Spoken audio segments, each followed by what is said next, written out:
Hello, my dear students. Welcome back to the channel. And this time we are again with another one chapter of NCRT book. This is class 6th. This is class 6th geography book, and chapter number is 2, that is globe, latitudes and longitudes. So we are going to study in this chapter about the globe and how to study that globe with the help of the latitudes and the longitudes. Now on the screen you can see few things are there which are highlighted, like the first one is that the picture. Let me show you that picture. Let me just zoom in this photo. Then you will find, yes, on the left side of the screen you can see this is the picture which has been highlighted here.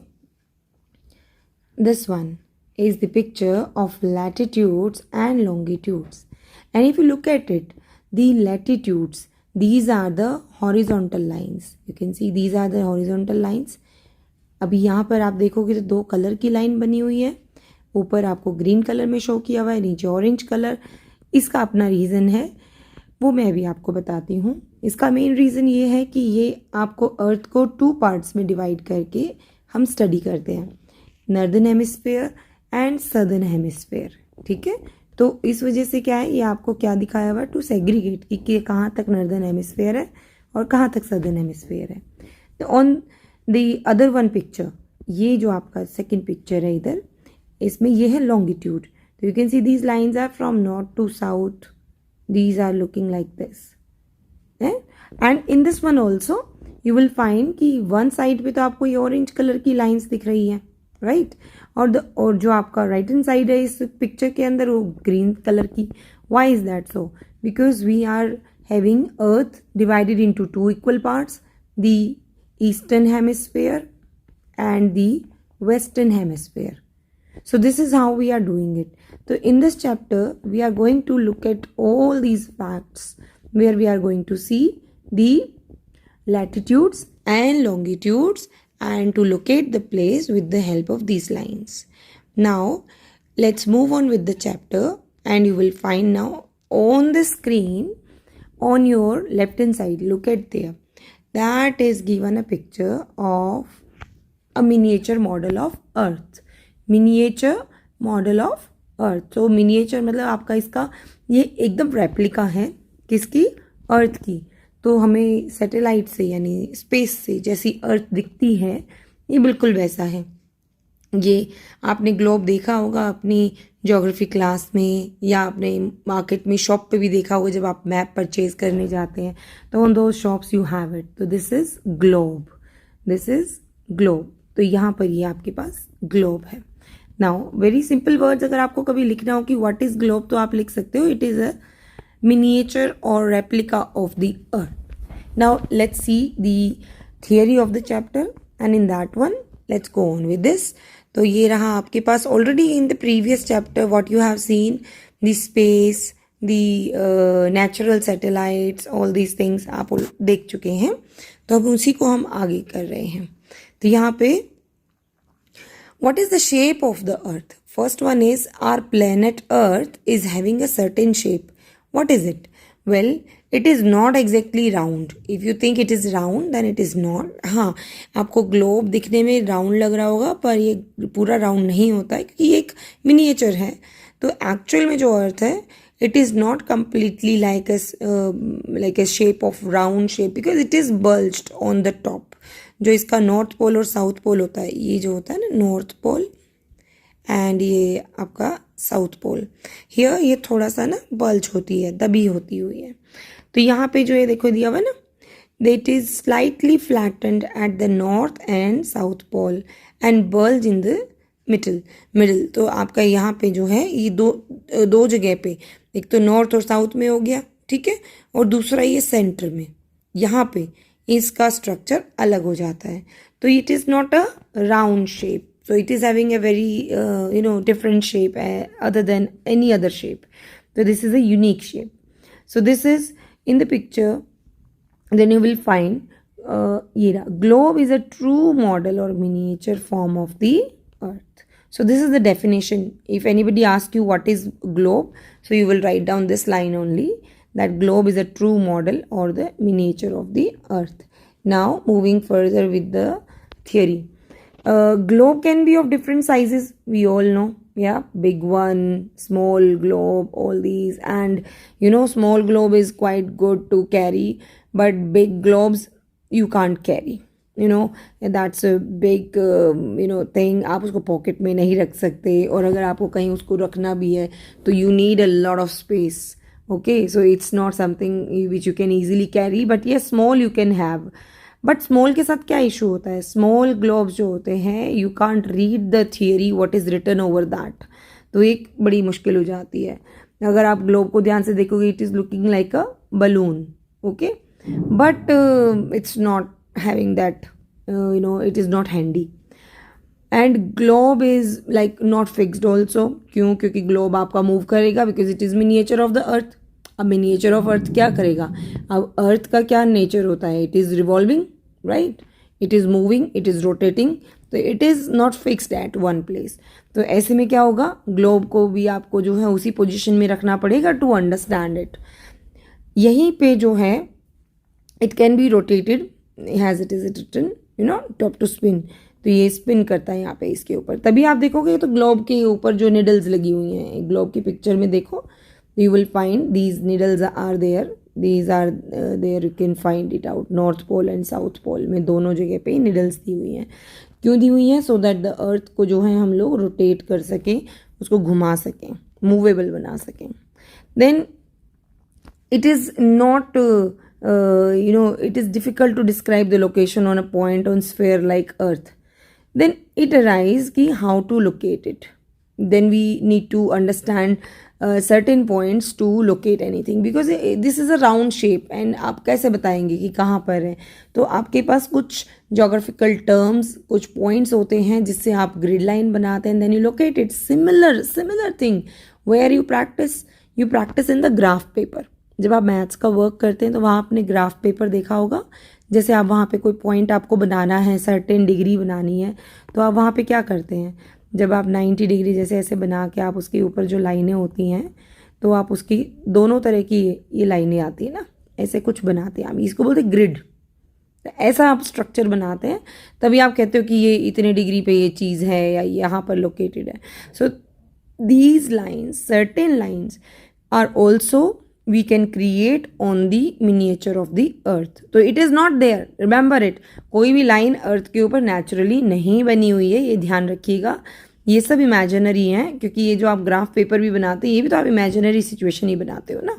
So this is what we have. So there is nothing which is like permanent. एंड आप कोई satellite की photo निकाल के देखोगे तो आपको ये सब नहीं मिलेगा वहाँ पे. तो यहाँ पर अब आता है, पहले हम इसके स्ट्रक्चर को समझेंगे. अब इसका जब हमें स्ट्रक्चर समझना है तो क्या होगा, that the needle in between, ये जो आपका ग्लोब के मिनिएचर के अंदर एक निडल आपको दिखा रखी, कोई फिक्स नहीं है, ठीक है. ये सिर्फ इस दिखाने के लिए होता है कि अर्थ जो है लिटिल टिल्टेड है, थोड़ी सी झुकी हुई है एक साइड में. जो अभी आपने पीछे देखी थी ना, ये देखो अर्थ जो है बिल्कुल सीधी नहीं दिखाई हुई है, ये झुकी हुई है. आप इसको मैं इरेज कर देती हूँ एक्स्ट्रा लाइन्स को, and you will be able to see it. Okay, तो you can see this one is showing कि ये अर्थ जो है बिल्कुल भी सीधी नहीं है, ये हल्की सी देखो ये ऐसे है. तो टिल्टनेस दिख रहा है ना. तो अगर मैं इसको यहाँ सेंटर में एक 90 डिग्री बनाऊंगी तो यू विल फाइंड इट, ये ये देखो टिल्टनेस है ना. So this tiltness is actually its main feature which we are talking about here. Now coming over, ये जो टिल्टनेस है, जो अभी मैंने सेंटर से एक लाइन बनाई थी, जो उसकी निडल वाली लाइन थी, which is called the axis. तो इसको बोलते हैं axis. or 2 points on the globe through which the needle passes through are known as North Pole and South Pole. And the globe can be moved around the needles from west to east. Now this is another one question which is very important, ki from which side the earth rotate. So this is what we have, west to east. That's why you have the sunrise in the eastern side. आप अपने हाथ में गोला लीजिए, उसके ऊपर गोला मतलब आप टेनिस की बॉल भी ले सकते हो. तो उस पर आप क्या करिए, ये आपकी टेनिस की बॉल ले लीजिए या कोई भी बॉल ले लीजिए, इसके एक तरफ आप लिखिए ईस्ट, एक तरफ लिखिए वेस्ट. तो जब आपकी अर्थ मूव करेंगे ऐसे करके, तो आप देखोगे यहाँ पे जो सन है उसकी जो रेज आएंगी, ठीक है, दिस इज सन। तो ये जो आपकी अर्थ है इसके किस पार्ट पे सन रेज आएंगी? यहाँ पर, राइट। तो जैसे अर्थ आपकी रोटेट करेगी धीरे धीरे करके आपकी सन रेज जो है, आपका ये वाला जो हिस्सा है वेस्ट वाला, it will come in front of the sun, क्योंकि sun is stable on its place but the earth keep rotating, गोल गोल घूमती रहती है अर्थ। तो आपका वेस्ट साइड जो है इस वाली पोजीशन पे आने के लिए it has to rotate. So that is what we are having here, that our earth is rotating from west to east. Okay, now moving further, but remember there is major difference, the real earth has no such needle, as I told you na, no such needle, वो miniature है. Then it moves around its axis which is an imaginary line. Imaginary line क्यों लगाई? क्योंकि we are studying it. ये सिर्फ हमारी knowledge के लिए, to only to study we have created these lines. जैसे आप आर्ट में when you are making a face, then you create the imaginary lines ना, so to colour it, then you erase it, then you have the real shading. तो ये एक helping lines होती हैं.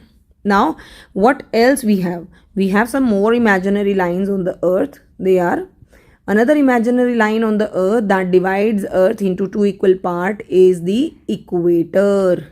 Now what is this equator? Well, let me show you. See, this is our earth. Earth has this central line which is dividing earth into northern hemisphere and southern hemisphere.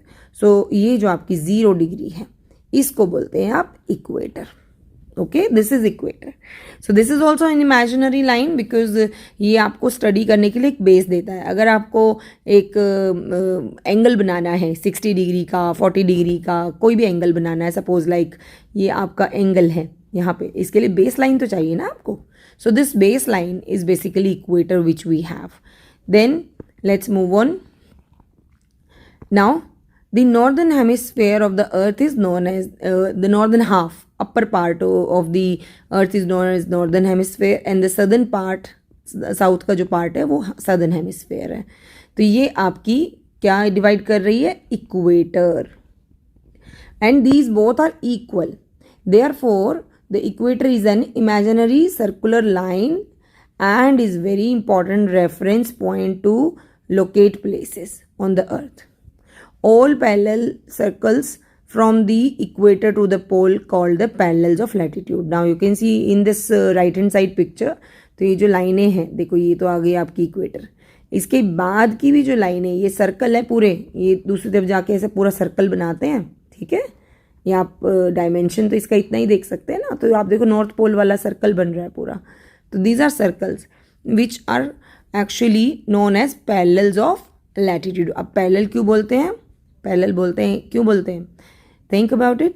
Well, the parallel, when we say parallel, it means कि this line and this line और any other line, they are moving together parallelly, एक साथ समानांतर रूप से चल रही हैं, but they never meet, they are always having the gap. तो ये कभी भी कहीं पे भी मिलती नहीं है, इसीलिए इनको पैरेलल्स बोला जाता है, ठीक है. And these are latitude. So horizontal lines on the earth, whatever horizontal line you have, these are called the latitudes, and because they are moving simultaneously parallel to each other, so that is called the parallels. So this is what we have, and this is we count, we measure it into degree. So this is 80 degree north, 40 degree north, 20 degree north. So this is how we are calculating it. Now the equator, what is the degree? So it is the beginning point now. So beginning point equator is having the 0 degree. So basically equator is consisting the degree starting की जो degree आपकी होती है वो आपकी 0 degree है. तो equator is 0 degree. यहाँ पे ये वाला जो equator है ना आपको पिक्चर में, ये 0 डिग्री है. उसके बाद ये काउंटिंग शुरू होती है 1 2 3 4 5 6, ये लास्ट में जाके 90 पे एंड हो जाती है. So this is what we have. उसके बाद the distance from the equator to either to the poles is 1/4 of a circle round the earth, and it will measure 1/4 of 360, that is 90 degree. That's why इसके north pole में 90 degree होता है और south pole में 90 degree होता है। अब इसको आप कैसे समझोगे, तो इसको समझाने का तरीका मैं आपको बताती हूँ। देखो, इसका मतलब है ये फॉर्मूला है 1/4 का। 360 क्या होता है, ये पूरे सर्कल को बोलते हैं। जैसे अब ये ऊपर आप थोड़ा सा इसको देखोगे तो यहाँ पे नीचे, यहाँ पे साउथ पोल है, ठीक है, इस पिक्चर में, और ऊपर की तरफ आपको नॉर्थ पोल मिलेगा। बट इसको चलो मैं आपको एक अलग से बना के दिखाती हूँ। Look at the screen, this I make a circle, okay, and in this circle अगर आप यहाँ पर ऊपर देखो, यहाँ पे नॉर्थ पोल आ गया, okay, and this one is south pole. अब ये 1/4 वाली लाइन में आपको बता रही हूँ क्या लिखा हुआ है, ये कि पोल्स जो हैं is 1/4 of a circle round of the अर्थ। तो इसका मतलब क्या है कि अगर आप एक सर्कल बना दोगे, कौन सा, यहाँ नॉर्थ पोल से शुरू करके साउथ पोल तक जाओगे और अर्थ इज राउंड, तो आप इसके दूसरी तरफ से ऐसे पूरा ऐसे सर्कल बना दोगे तो वो कितना हो जाएगा, वो होता है 360, ओके। अब 360 का 1/4 कितना होता है, 1/4 होता है 90। इसीलिए जो ये 90 है, ये आप इक्वेटर के ऊपर की तरफ देखोगे तो जो एंगल बनता है ये 90 होता है, इसीलिए नॉर्थ पोल 90 है। ऐसे ही साउथ पोल भी 90 है, ठीक है। और क्योंकि अर्थ राउंड है तो ऐसे कितनी बनेगा टोटल, एक तरफ का हाफ तो ये 90 हो गया है, नीचे का हाफ 90, अपोजिट साइड के भी 90 + 90, तो यानी 1/4, 4 पार्ट्स हो जाएंगे 360 के। तो उसी फॉर्मूला के ऊपर जो है आपका जो डिग्री है 90 डिग्री कैलकुलेट होती है from equator to the polar area, okay.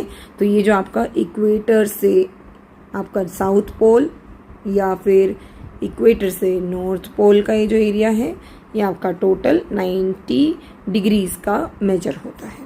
अगर आप एक कंप्लीट सर्कल बना दोगे अर्थ के चारों तरफ पोल्स की ओर से, तो वो पूरा 360 डिग्री का एक राउंड बनेगा, ओके। तो 90 degree north latitude marks the north pole, 90 degree south latitude marks the south pole. So this is how it is working. And then next, let's see the next one. Let's now move on to the next para, and that is here.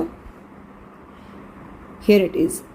As such, all parallels of north of the equator are called the north latitudes. तो जो आपकी अर्थ है उसके equator के north की तरफ जितने भी ये लाइंस हैं, हॉरिजॉन्टल लाइंस, इनको बोलते हैं नॉर्थ लैटिट्यूड। और similarly all the parallels in south two of the equator, तो यहाँ पे जो लाइनें होंगी वो सारी क्या होंगी, साउथ इक्वेटर, ओके। तो साउथ लैटिट्यूड्स एंड नॉर्थ वाली नॉर्थ लैटिट्यूड्स, तो यहाँ पर आपका इसमें आ जाता है। उसके बाद लेट्स मूव ऑन। अब इसके बाद the value of each latitude is therefore followed by either of the word north और साउथ। अब नॉर्थ और साउथ को इंडिकेट कैसे करते हैं, जहां अगर आप लैटिट्यूड नॉर्थ के किसी लैटिट्यूड की बात कर रहे हो, then you will put an letter after putting the degree, like as ये देखो, ये इस पे डायग्राम पे दिया हुआ है ना, 66.5 डिग्री नॉर्थ, तो इट इज शोइंग कि it is on the northern part of the अर्थ। और सदर्न है तो एस, तो एस को कैसे दिखाएंगे, यहाँ पे एस को दिखाएंगे, ये देखो, ये पूरा इसको देखेंगे तो यहाँ पर आपको आएगा कि ये हमारे पास ये है, ये रहा, ये देखो 23,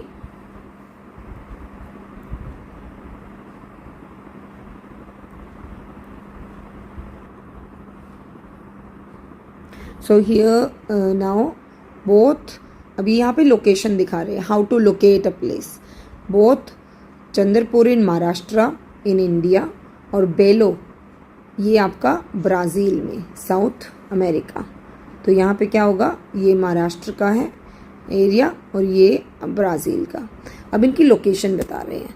अब आप देखो, महाराष्ट्र इंडिया का लैटिट्यूड क्या है, 20 डिग्री लैटिट्यूड है, बट क्या है डिफरेंस कि India is in this part is in north to the equator, और जो दूसरा वाला है आपके पास वो है साउथ, सदर्न हेमिस्फीयर में, साउथ में 20 degree south.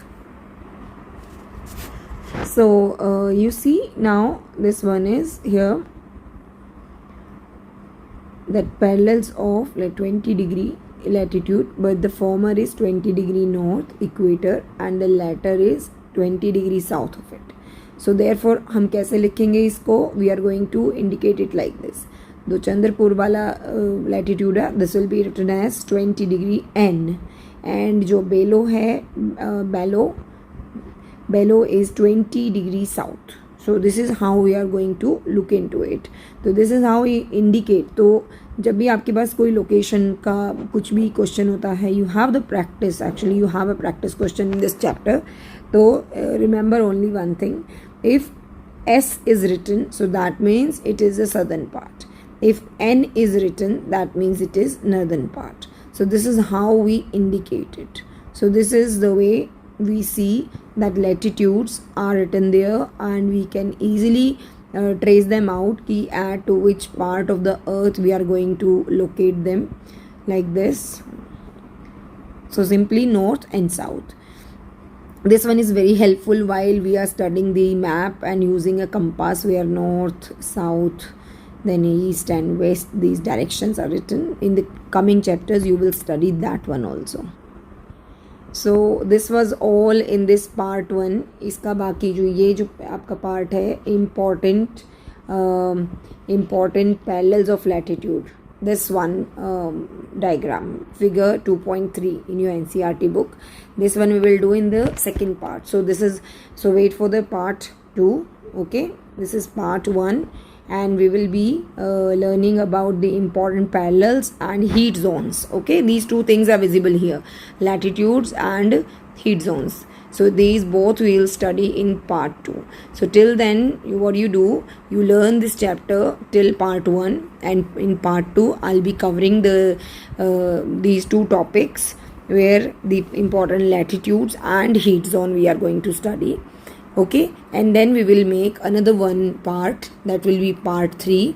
So in part 3 the longitudes will be there. Till then, make sure that you study well and do subscribe and share. Don't forget to share it, and give a like if you like the explanation. If you understand, don't forget to share it with your friends, and keep in touch. And don't forget to learn well for your studies. Most important is to understand the concept. Alright, thank you for watching.